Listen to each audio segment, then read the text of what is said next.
প্রতিবিম্বর সংখ্যা সমান 360 degree by দর্পণ দুটির মাঝের কোণ -1।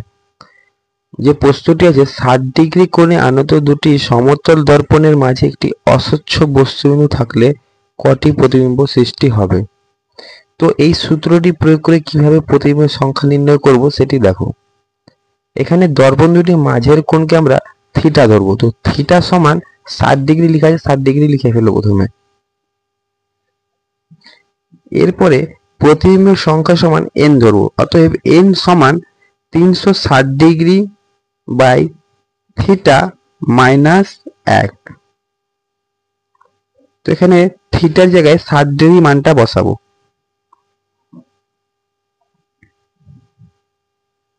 ছয় দিয়ে এটা কেটে যাবে, এরপর পড়ে থাকছে 6 - 1, তো সমান 5টি প্রতিবিম্ব সৃষ্টি হবে।